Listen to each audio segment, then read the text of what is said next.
Boa noite a todos. Vamos elevar nosso pensamento a Cristo, para que possamos dar início a mais essa reunião de afeto, de amor, de misericórdia.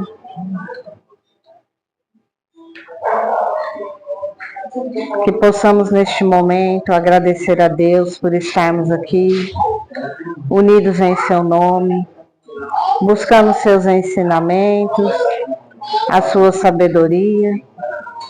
Peço suas bênçãos por todos nós, por todos aqueles que não puderam estar aqui por algum motivo. Peço auxílio aos mentores espirituais da casa, para que os trabalhos transcorram na mais perfeita ordem. Que assim seja. Pai nosso que estais no céu, santificado seja o vosso nome. Venha a nós o vosso reino.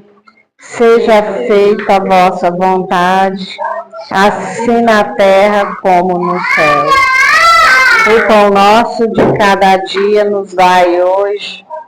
Perdoai as nossas ofensas, assim como nós perdoamos a quem nos tem ofendido. E não os deixeis cair em tentações, mas livrai-nos de todo o mal. Que assim seja, graças a Deus.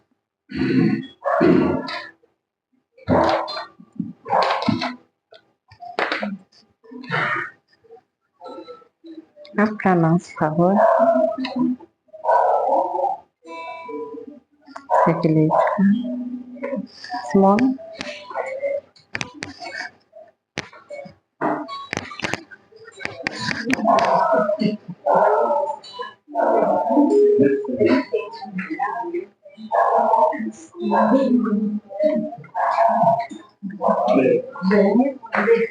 Ela pediu de cá, então aqui, né?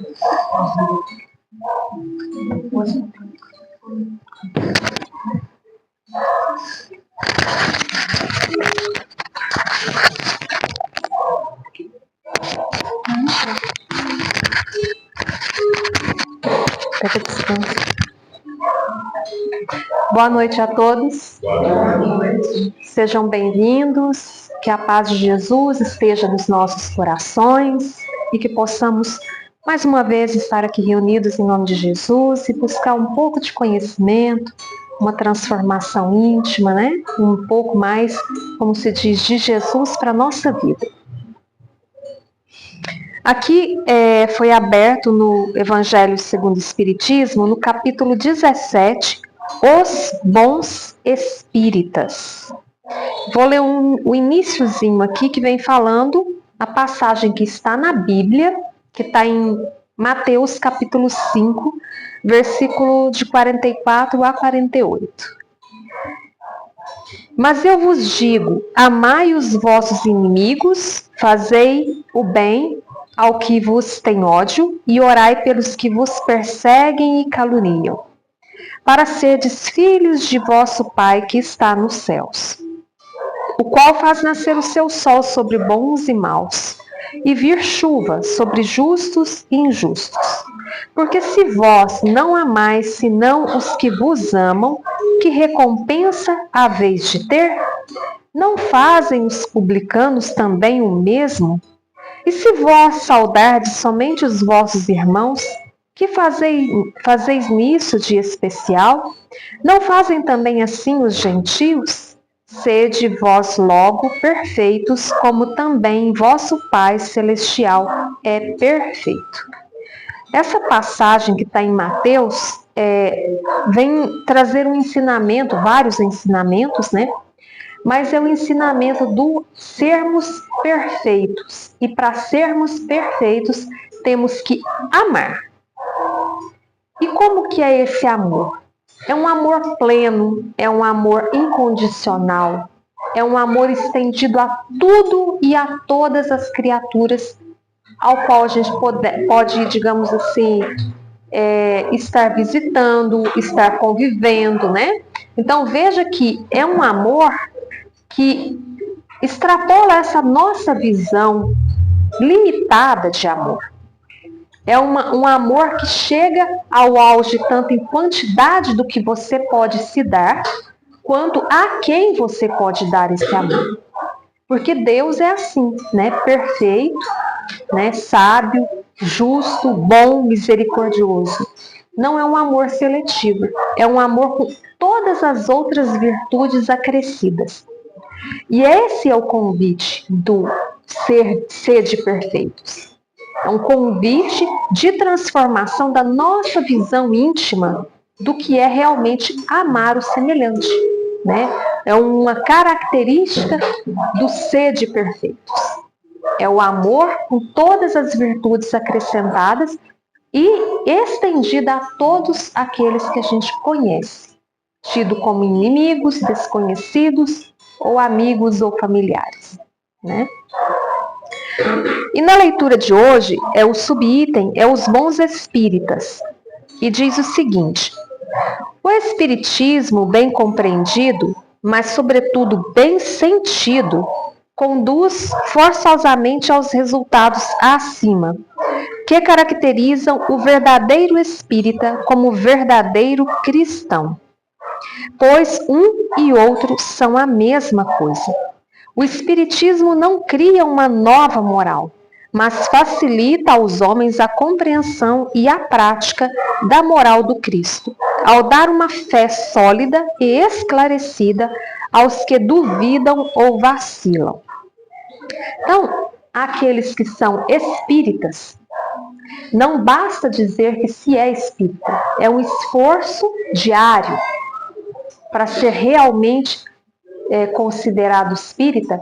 É um esforço de transformação, de modificação de pensamento, de modificar a sua atitude, né? De rever as suas bases, igual, por exemplo, nós estávamos falando sobre o amor. Qual é o limite do seu amor? O amor tem que ser ilimitado, incondicional. Essa é uma das características do bom espírita. O bom espírita é aquele que segue as determinações de Cristo, os ensinamentos de Cristo. E Jesus veio ensinar fundamentalmente o amor. Veio ensinar que nós devemos amar a Deus e amar ao nosso próximo. Como se dizer bom espírita se dentro do nosso coração existe ódio, rancor, mágoa, desprezo? Nós, lógico, somos imperfeitos, mas é nossa obrigação estar buscando a perfeição todos os dias, desde o amanhecer ao anoitecer, quando a gente vai dormir com os nossos ou com os estranhos, com aquele que nos ofende ou aquele que nos trata muito bem. É incondicional o sentimento, a busca de agir com justiça, com fraternidade, né? Então veja que é um convite àqueles que querem se dizer bons espíritas. Não basta só estudar, não basta só comparecer ao centro, eu faço parte de algum movimento dentro da doutrina espírita. O bom espírita é aquele que se esforça, que não se deixa abater, que se caiu agora, levanta logo em seguida e fala, eu vou fazer diferente, né? Essa é a questão de ser um bom espírita, ou seja, ser um bom cristão. Muitos, porém, dos que creem na realidade das manifestações, não compreendem as suas consequências nem o seu alcance moral, ou se os compreendem, não os aplicam a si mesmos. Por que acontece isso?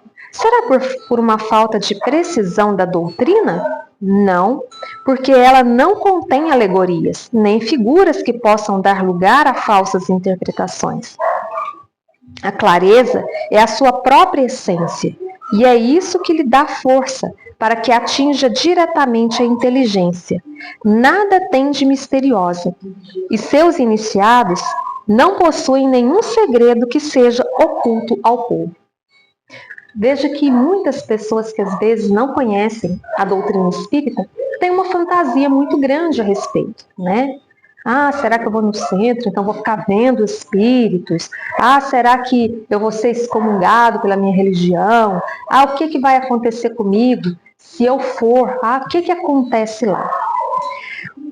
O fundamental não são as manifestações espíritas. O fundamental é a crença em Jesus. O fundamental é compreender o amor de Jesus em cada atitude que a gente pode expressar, né? A questão das manifestações e tudo que acontece dentro da doutrina espírita são apenas questões que levam a todos a acreditar de uma maneira firme, né, que existe a vida além dessa peça de inferno que nós estamos revestidos. Nós vamos sair dessa e vamos para uma esfera diferente. É uma faceta que muitos não enxergam, mas que outros podem compreender muito bem. Mas aqueles que não são capazes de perceber o mundo espiritual através das manifestações mediúnicas, esses não serão espíritas? Ou esses não terão crenças?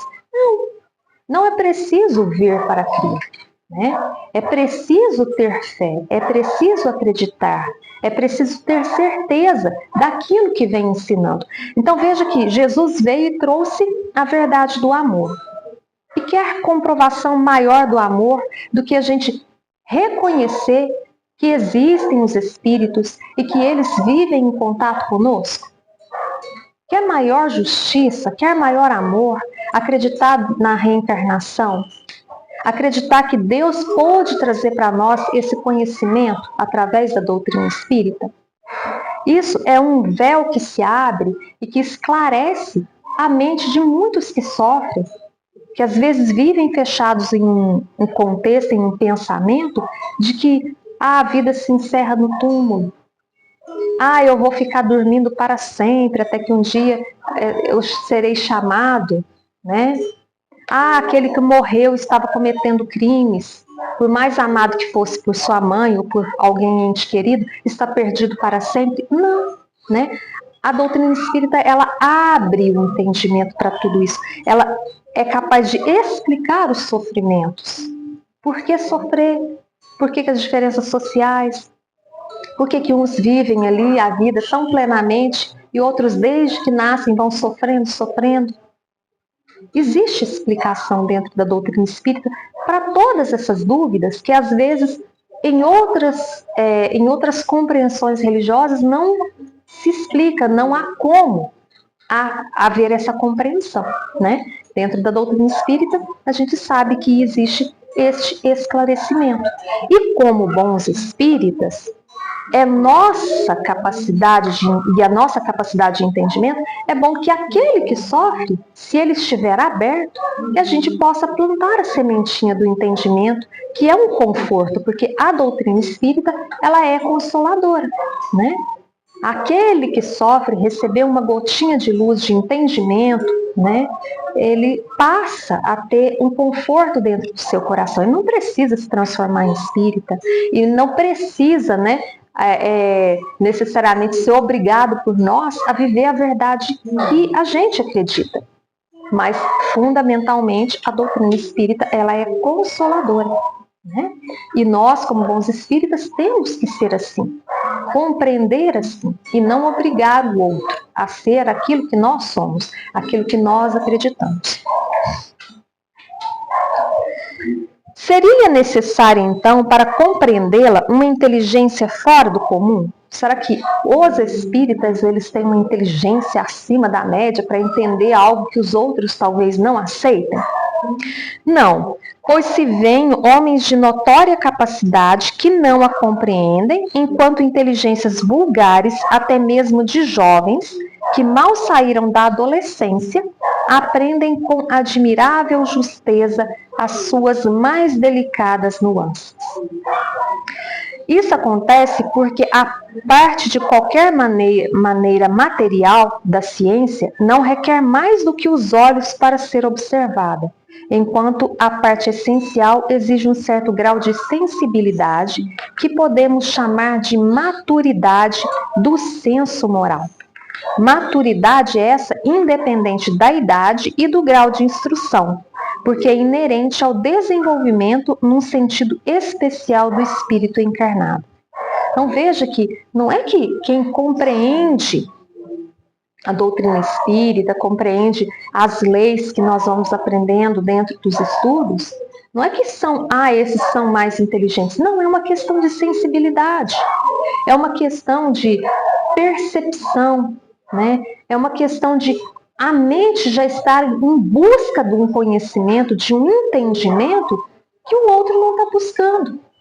Nós só conseguimos enxergar aquilo que nós queremos ver, aquilo que nós queremos buscar. Aquele que não está aberto, você pode apresentar um espírito, né, materializado na frente dele, você pode provar por A mais B, se ele não tiver a sensibilidade e o senso moral desenvolvido, ele não vai acreditar, vai duvidar, vai querer provar o contrário, vai achar que o outro é que está alucinado, que não faz parte de uma verdade lógica, né?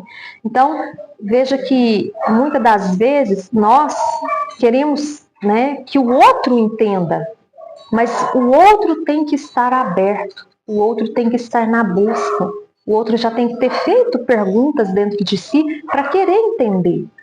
Por isso nós não devemos obrigar, violentar nenhuma consciência. Porque aquele que estiver pronto, ele vai ser convidado, ele vai reencontrar aqueles que vão fazer sentido para ele e ele vai ser de alguma forma imerso nessa realidade, né? Seja por uma sementinha colocada aqui ou ali no pensamento dele, seja porque às vezes passa por um transtorno na vida, ele vai encontrar o caminho do conhecimento espírita através das suas próprias questões, né? Porque Deus, quando quer, ele faz com que aquela pessoa vá por aquele caminho. Se é preciso que a pessoa trilhe aquele conhecimento. E pense, não é porque nós, de repente, temos um conhecimento a mais da doutrina, sobre a doutrina espírita, sobre as verdades universais, que nós estamos salvos. Não. Muitos são aqueles que têm conhecimento e que nada fazem para se transformar intimamente. Isso significa que adianta se você está imerso na água, mas não bebe ela? Não se transforma, não se modifica.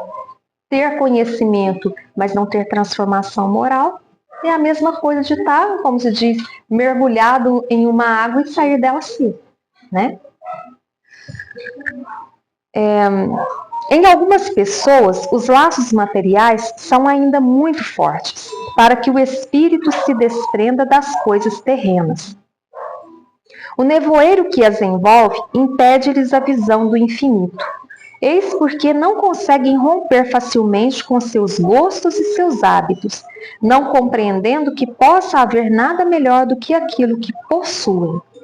A crença dos espíritos é para elas um simples fato que não modifica pouco ou nada as suas tendências instintivas. Numa palavra, não veem mais do que um raio de luz, insuficiente para orientá-las e dar-lhes uma aspiração profunda capaz de modificar-lhe as tendências.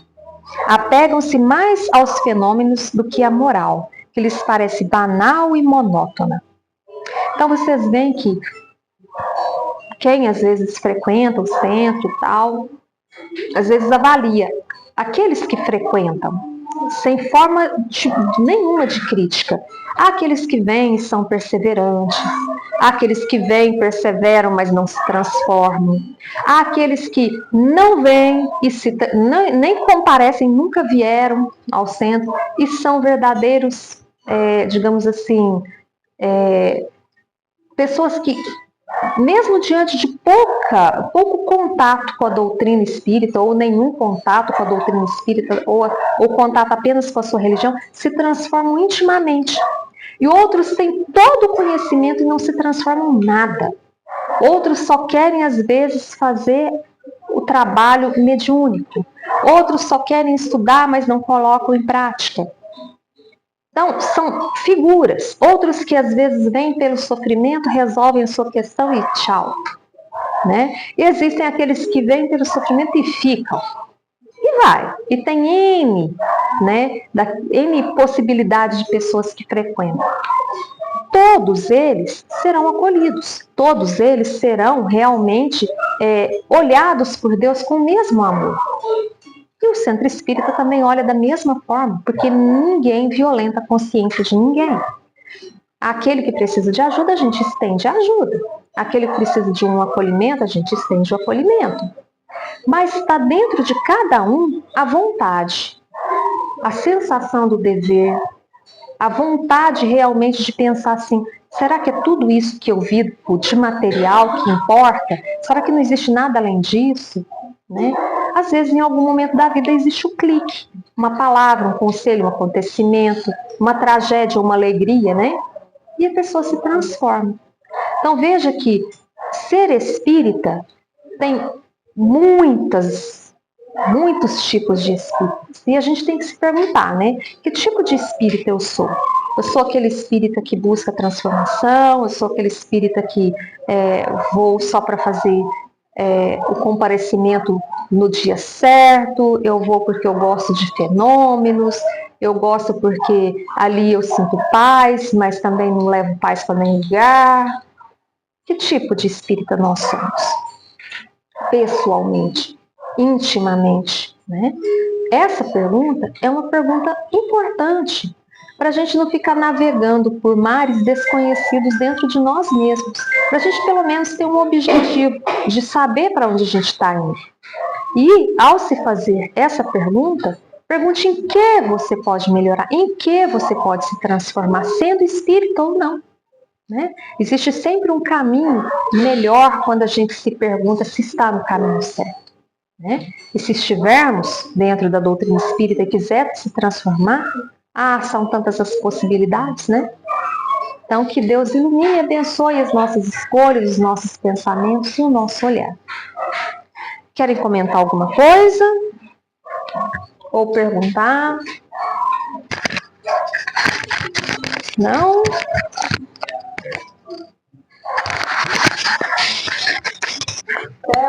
Você quer?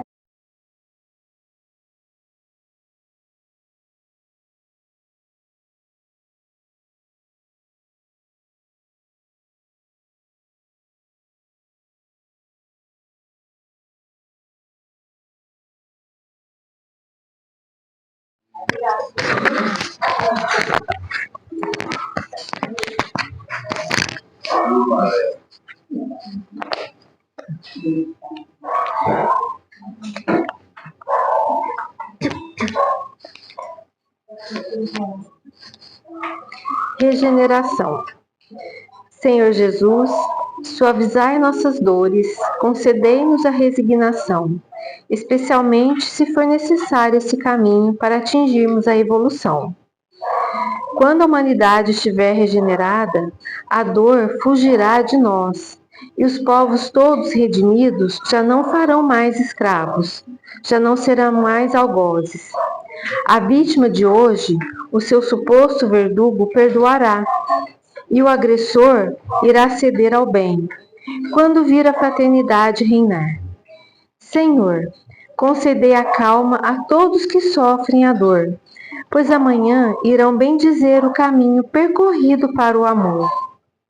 As dificuldades são sempre advindas de uma vida mal aproveitada, mas quem tiver resignação se declara na luz regenerado.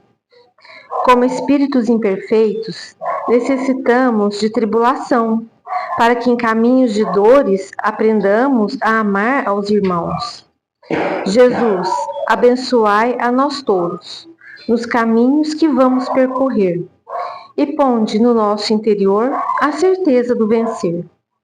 Deus Pai, concedei-nos forças para carregarmos nossa cruz, a fim de que amanhã sejamos declarados todos amigos de Jesus. Assim seja. Obrigada.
Vamos fazer o encerramento, pessoal.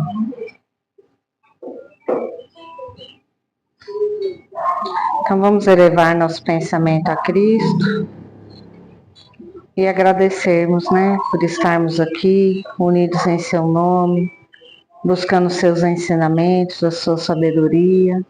Gratidão, Deus, por esse dia de hoje, por essas bênçãos, por esse lar de misericórdia, esse hospital, né, que atende a todos os nossos irmãos, dando direcionamento, auxiliando, direcionando os nossos irmãos. Peço suas bênçãos por todos nós, por todos aqueles que não puderam estar aqui por algum motivo, a todos que acompanharam o Evangelho de seus lares.